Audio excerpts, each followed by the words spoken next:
नमस्कार मित्रांनो, आजच्या व्हिडिओमध्ये आपण नवीन वर्षात महाराष्ट्रातील कृषी आणि औद्योगिक विकासाच्या दृष्टिकोनातून कोणते प्रकल्प हे उभारले जाणार आहे किंवा पूर्ण होणार आहेत याबद्दल आज आपण जाणून घेणार आहोत।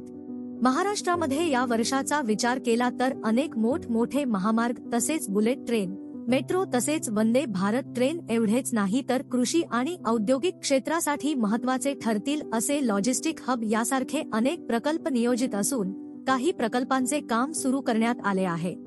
याविषयी संपूर्ण माहिती आज आपण बघणार आहोत। मित्रांनो, व्हिडिओमध्ये पुढे जाण्याआधी आपण जर आपल्या चॅनलवर नवीन असाल तर चॅनलला सबस्क्राइब करायला विसरू नका।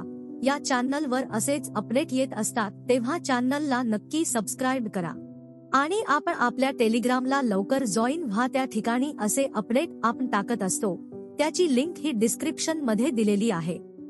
मित्रांनो, आपल्याला माहिती आहेच की या वर्षी अनेक प्रकल्पांचे काम सुरू करण्यात आलेले असून काही नियोजित आहेत, लवकरच त्यांचे देखील काम सुरू होणार आहे।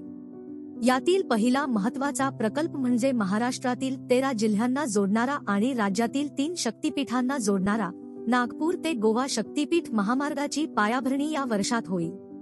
दुसरा म्हणजे समृद्धी महामार्गाचा जो काही दुसरा टप्पा म्हणजे शिर्डी ते मुंबई त्याचे देखील काम सुरू असून येणाऱ्या काही दिवसात तो देखील पूर्ण होईल व वाहतुकीला खुला केला जाईल। याशिवाय सोलापूर, तुळजापूर आणि धाराशिव ब्रॉडगेज रेल्वे मार्ग, पुणे मेट्रो, नागपूर मेट्रो आणि नाशिक मधील प्रस्तावित नाशिक निओ मेट्रो या रेल्वे प्रकल्पांना देखील या वर्षात गती मिळणार आहे। तसेच अजून एक प्रकल्प आहे तो म्हणजे छत्रपती संभाजी नगर विमानतळाचा विस्तार मार्गी लागला तर या ठिकाणाहून विमानांचे उड्डाणांची संख्या देखील वाढणार आहे। एवढेच नाही तर 180 किलोमीटरचा छत्रपती संभाजी नगर ते पुणे दरम्यान नवीन एक्सप्रेसवे होणार असून यामुळे आता पुणे ते छत्रपती संभाजी नगर या दोन्ही शहरातील 235 किलोमीटरचे अंतर 170 किलोमीटर पर्यंत येईल। तसेच शिर्डी विमानतळावर 527 कोटी रुपये खर्चातून सर्व सोयी सुविधा युक्त असे नवीन प्रवासी टर्मिनल देखील उभारले जाणार आहे। या नवीन वर्षात 4 मल्टी मॉडेल लॉजिस्टिक पार्क हे ठाणे, पुणे, नाशिक आणि छत्रपती संभाजी नगर येथे उभारले जाणार आहेत।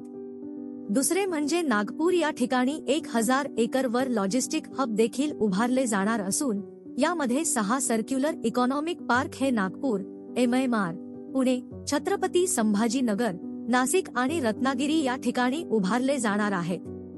तसेच कृषी क्षेत्राला पूरक ठरतील असे ड्रायपोर्ट हे वर्धा, जालना, सांगली आणि नाशिक या ठिकाणी उभारले जात असून त्यांच्या कामाला वेग आलेला आहे। यामुळे राज्यातील विविध भागात उत्पादित होणारा कृषी मालाला देशात आणि विदेशात बाजारपेठ मिळण्यास मदत होणार आहे। त्यामुळे नक्कीच या प्रकल्पांमुळे कृषी व औद्योगिक क्षेत्राला विकासाच्या दृष्टिकोनातून मदत तर होईलच, परंतु सर्वसामान्य नागरिकांचे देखील जगणे या प्रकल्पांमुळे खूप सुलभ होणार आहे। तसेच महाराष्ट्राच्या समृद्धीमध्ये यामुळे नक्कीच भर पडेल। तर मित्रांनो, या व्हिडिओमध्ये एवढेच। व्हिडिओ इन्फॉर्मेटिव्ह वाटला असेल तर व्हिडिओला लाईक करा आणि चॅनलला सबस्क्राइब करायला विसरू नका। नक्की सबस्क्राइब करा। आपण परत भेटू एका नवीन अपडेट सोबत एका नवीन व्हिडिओमध्ये। धन्यवाद।